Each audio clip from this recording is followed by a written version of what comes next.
नमस्कार। कर्नाटक के राजनीतिक गलियारों में एक भूचाल मचा हुआ है। मुख्यमंत्री एम सिद्धारमैया के खिलाफ एक बड़ा मामला दर्ज किया गया है, जो उनकी कुर्सी के भविष्य पर सवाल खड़ा कर रहा है। क्या उनकी छवि पर एक धब्बा साबित होगा या वह इस संकट से उबरने में कामयाब रहेंगे? मैसूर लोकायुक्त ने मुख्यमंत्री सिद्धारमैया के खिलाफ एफआईआर दर्ज की है। ये FIR Mysore urban development authority के प्लॉट्स के आवंटन में अनियमितताओं और घोटालों के आरोपों पर आधारित है।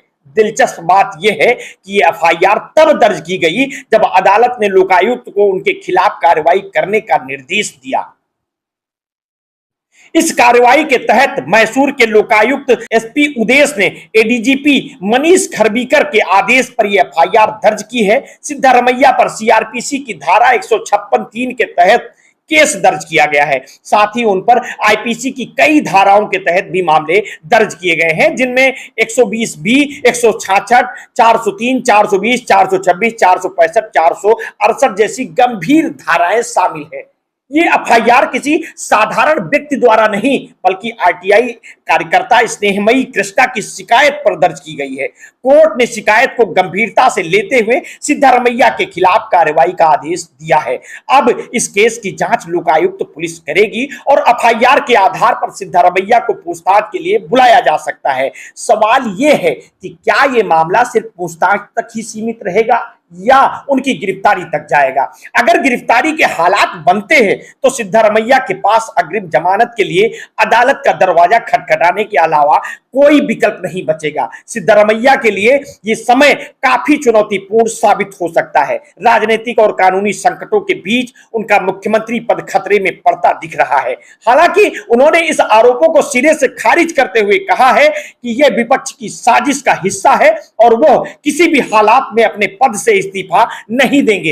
ये बयान सिद्धारमैया के आत्मविश्वास की झलक दिखाता है, लेकिन क्या ये आत्मविश्वास उन्हें इस कानूनी संकट से उबार पाएगा? कांग्रेस के वरिष्ठ नेता और पार्टी अध्यक्ष मल्लिकार्जुन खड़गे ने भी सिद्धारमैया का खुला समर्थन किया है।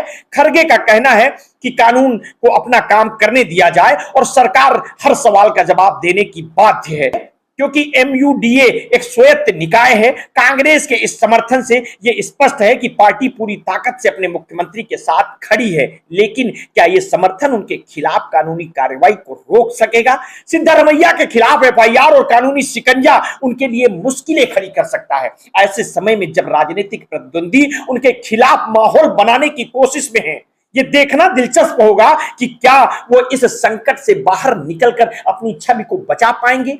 क्या वो कोर्ट और लोकायुक्त के सवालों के सामने टिक पाएंगे या फिर उन्हें इस घोटाले में शामिल होने का भारी खामियाजा भुगतना पड़ेगा? ये मामला सिर्फ एक कानूनी लड़ाई नहीं, बल्कि ये सवाल भी खड़ा करता है कि जनता के हित में किस हद तक भ्रष्टाचार और राजनीतिक घोटाले हो सकते हैं। और अगर एक मुख्यमंत्री पर इतने गंभीर आरोप लगते हैं तो यह संकेत देता है कि सत्ता के गलियारों में अब भी पारदर्शिता और ईमानदारी की कमी है। और अब यह सवाल उठता है कि क्या कर्नाटक की जनता ऐसे नेताओं को माफ कर सकती है जिन पर गंभीर आरोप हो?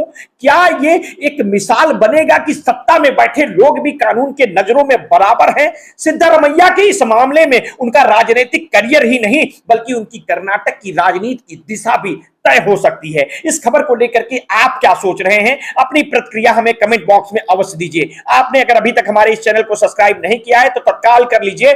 बेल आइकन दबाना बिल्कुल ना भूलिए। अपने स्वास्थ्य के प्रति सचेत रहिए, सजग रहिए, अपना ध्यान रखिए। बहुत बहुत धन्यवाद। साधुवाद।